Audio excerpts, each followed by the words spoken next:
Hello, നമുക്കിന്ന് നമ്മുടെ Maggi വെച്ചിട്ട് മാഗിയും ചിക്കനും കൂടെ വെച്ചിട്ട് ഒരു ചെറിയ നമ്മളിപ്പം ഷോപ്പിൽ നിന്ന് മേടിക്കുന്ന നൂഡിൽസ് ഒന്നും അല്ല, നമുക്ക് വീട്ടിൽ അങ്ങനെ ചെറുതായിട്ടൊരു കുട്ടികൾ വരുമ്പോഴത്തേക്ക് നമുക്ക് നൂഡിൽസ് തയ്യാറാക്കി എടുക്കാൻ നോക്കാം. അപ്പോൾ റെഡിയല്ലേ? അപ്പോൾ അതിനായിട്ട് നമുക്ക് കുറച്ച് വെജിറ്റബിൾസ് കട്ട് ചെയ്തെടുക്കണം.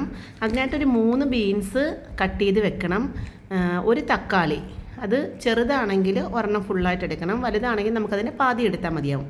പിന്നെ ഒരു 3 പച്ചമുളക്, ഒരു സവാള, ഒരു ക്യാരറ്റ്, ഒരു ക്യാപ്സിക്കം, 3 അല്ലി വെളുത്തുള്ളി, ഇത്രയും നമുക്ക് കട്ട് ചെയ്തെടുക്കണം. ഇത് വലുതാണെങ്കിൽ സവാളയായാലും എല്ലാം വലുതാണെങ്കിൽ നമുക്കതിൻ്റെ ഹാഫ് മതി.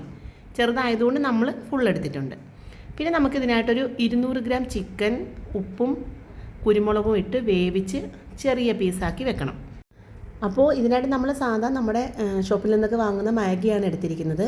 ആദ്യം തന്നെ നമുക്കൊരു ചുവട് കട്ടിയുള്ള പാത്രം വെച്ചിട്ട് ഏതെങ്കിലും ഒരു റിഫൈൻ ഓയിൽ ഒഴിച്ച് കൊടുക്കാം. ഒരു 2 ടേബിൾ സ്പൂൺ ഓയിൽ ഒഴിച്ച് കൊടുക്കാം.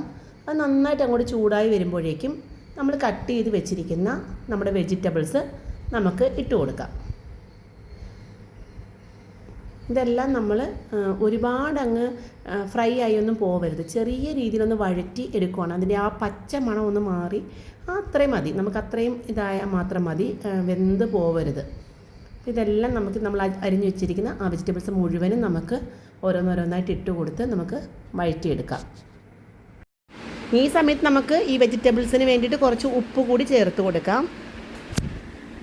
നമ്മുടെ വെജിറ്റബിൾസ് എല്ലാം വഴറ്റിയെടുക്കുമ്പോഴേക്കും നമുക്ക് 1 കപ്പ് ചൂടുവെള്ളം നമുക്കിതിലേക്ക് ചേർത്ത് കൊടുക്കാം. വെള്ളവും നമ്മുടെ വെജിറ്റബിൾസും കൂടെ നന്നായി തിളച്ച് വരുമ്പോഴേക്കും നമുക്ക് നമ്മുടെ മാഗിയുടെ മസാല അതിൽ ചേർത്ത് കൊടുക്കാം. അതിനുശേഷം നമുക്ക് മാഗി ഇതിലേക്ക് ഇട്ട് കൊടുക്കാം.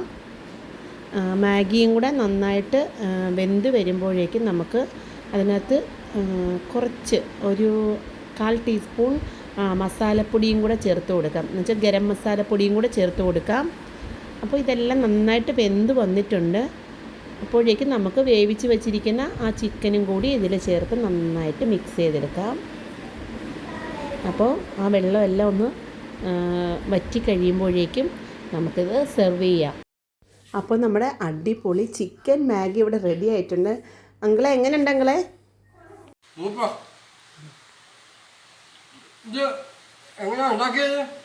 അങ്കിൾ നമ്മുടെ യൂട്യൂബ് ചാനൽ ഇടുമ്പോൾ കണ്ടാൽ മതി അങ്കിളെ. അപ്പോൾ ഇന്നത്തെ വീഡിയോ ഇത്രയേ ഉള്ളൂ. ബൈ.